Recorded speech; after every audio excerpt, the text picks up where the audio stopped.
It's nice to get a bit more of a bowl, Nathan, than you did over the summer. Yeah. Obviously, a bit different conditions to what we faced in over the summer, but I don't know. I thoroughly enjoyed my workload. I love bowling in any conditions, if I'm being honest. So, yeah, a little bit different. Well, how different was it as well to be bowling in South Asian conditions with 650 on the board and the spinning pitch? You've bowled in a lot of pressure situations or been behind in a lot of games over the years. Yeah, Starkey and I were talking about that during day one and day two, that the amount of runs that the guys were able to manage out there was phenomenal. Hats off goes to Uzi, not all the batters to be honest with you, but especially Uzi, Smithy, and especially the way Josh went out there and played his debut innings. I dare say he said he wasn't nervous, but that's an absolute lie. The way he went out there and did, 90 ball 100, I feel like that's flying under the radar. And to all the guys to get us in that position, and it allowed Smithy to have his dream captaincy where he got enough runs he can move fielders wherever he wants, whenever he wants. It was quite remarkable. So, and it allows us bowlers, Starkey included in that, to go out there and express ourselves and not bowl with no fear, but bowl with that confidence that you got a lot of runs, and it doesn't really matter if you do get hit for a boundary. It's about getting scored in the right areas off our own bowling. So.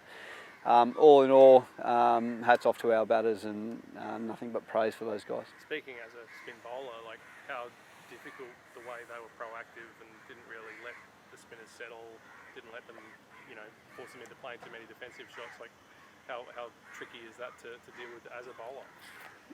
Yeah, it's nearly to the point where you'd much rather get hit for boundaries rather than singles. I've even felt that. Started today is when the guys were able to get a couple of easy singles, or not easy singles, but singles, and it doesn't allow you as a bowler to bowl consistently enough to put pressure on. We understand in these conditions, if we bowl well enough and for long periods of time and challenge their defence, it's pretty basic knowledge, and I've been saying it for the last 10 years. If you do that for long periods of time and challenge their defence, that's when you get the hopefully chances along the way. So yeah, but all good fun. What do you like about Matt Conlon's bowling? The way I like that he stuck to the process and not worried about the outcome. That's one big thing I've been talking to Todd and Matty about that. I think this is the way we probably should approach this tour, is let's worry about the process in getting to our bowling our best ball over and over, and not worry about the outcome, because sometimes you get to these conditions that start to spin or reverse swing or seam or whatever it may be. People can look forward and say, oh geez, I need to take 6, 7, 5 or whatever amount of wickets it is. And I feel like if we're able to stick to the process for long periods enough, the outcome will take care of itself, type thing. So it's about just being patient for me, and I thought Matty was exceptional, especially had broken his finger or broken his thumb 2 weeks ago. For him to do the right things with his recovery, but have enough courage and balls, or whatever you want to say, to get out there and take it on in a test match was outstanding.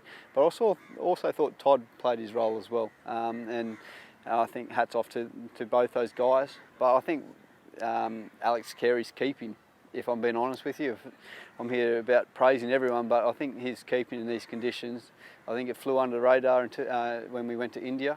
And I think his keeping in these conditions has been phenomenal. How's your body going? I know you're a bit sore after the test series, or Galle, you had a bit of a... Oh no, yeah, a unique injury with my left hip. I'm no physio or medical, but apparently degloved. So it's apparently I ripped the deep tissue off the fascia, whatever that means. Apparently, bit of blood, excess blood or something in there. So, but all good. Got through. Yeah, not ideal, but all good though. Were you in pain then, or was it during the summer? Oh yeah. If I landed on it, yeah, but I didn't have to land on it today, so all good. Don't stress. Are you looking at all at having another county stint, given that you got the certificate this year? Had no offers from any county, so I think it's all seem friendly these days. You talk about being patient, Nathan, with the bowling. Is that also being ruthless as well? It felt like that the team never let Sri Lanka in the game at any stage from ball one. Yeah, I think that's part of it. I think if we're able to, as a bowling group, if we're able to bowl our best ball over and over for the majority of the day, that is about being ruthless. And we talk about this team. We want to become a great Australian team. And we're on that journey. We're not there yet. We're on that journey, and that's our end goal. And it should be any Australian cricket team that we want to be known as a greatest team. And a part of that journey is making sure that when we close the window, we nail it shut, and we don't let anyone back in. So it's all about being ruthless and doing our best thing for long periods of time. When will you be? When will you be there? When will you be a great Australian team? What do you need to achieve to get to that point? There's a few things. We haven't won in India. We haven't won in. We've retained the last 2 Ashes away. So there's a few things that, for me, this is only me and my thoughts as well, but we've got some great players within that change room. There's no point hiding behind that. You look at Smithy bringing up 10,000. You got Starkey in my eyes, who's got around the corner from 100 Test matches. So there's great players there, but I feel like we're on the journey to becoming a great Australian team, and I think that's an incredible journey to be a part of. And it's not just the guys here. We've got some unbelievable players at home as well, whether injury or on maternity leave or whatever it may be. So it's a squad mentality, and that's the way it should be. Nathan, you mentioned Todd and Matt. How much have you enjoyed the evolution of you as a trio, and how much would you like to, I guess, go back to India with them, knowing learning what you've learned already together? Yeah, I think we all complement each other really well, with 3 totally different bowlers, with 3 totally different mindsets as well, and I feel like I'm learning off Todd and Matt, and I feel like they're pushing me to try and get better as well, and hopefully I'm passing on a little bit of knowledge here and there as well. But it's something I've really enjoyed, off the back end of the last 3 tests in India to this test match here. I've thoroughly enjoyed it, and what have we got? 2 wins out of 4 tests now, is it? So we're going okay, but I still feel like we've got a lot of improvement to do. But that's about being ruthless. And India? Yeah, 100%. You were obviously part of a winning series here in 2011.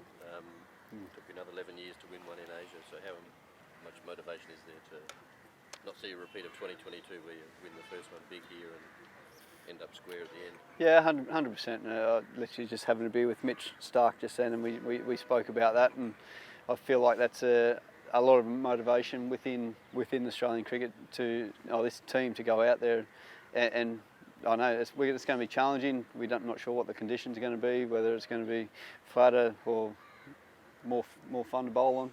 Potentially it could be, who knows? But it's going to be a challenge, and it's about us on our journey to becoming a great team to make sure that we go 2-0 up. Matthew, hopeful that you might get to see Bo Webster bowl some off his second test? That means Todd and I aren't doing our job, so no. And I was going to ask the chat before play, so this is 2 days ago. It was actually this morning, but we'll pretend it was 2 days ago. Yeah. There was a group, you and Steve and Dan and Ron and the other spinners. What was the nature of that chat? Was it how to attack it today, or was it just a bit of general? No, it's just more about a few different tactics. Obviously, I'll reveal them at the end of the second test match. But We can embargo this a bit longer. Yeah, don't trust you. No, it's just about a few tactics, and at the end of the day, it comes back down to doing the process and what that process looks like to bowl your best ball. That's the be-all and end-all, to be honest with you. It doesn't matter what game we're playing or what conditions. If you do your basics for long enough, then you're going to create chances along the way. So, and I think that's what Matty did. He come in and said, "Oh, I didn't bowl the best then." I said, "Mate, you just took 9 for in a test match. Grab a beer and sit down and enjoy it." And like, he's taking his second fiver, and he's up there telling me he's lost count of how many test wickets he's got already. So I'm like, "Geez, you must take wickets for fun if you're doing that." But no, all in all, a very special win, and we'll go on to next week.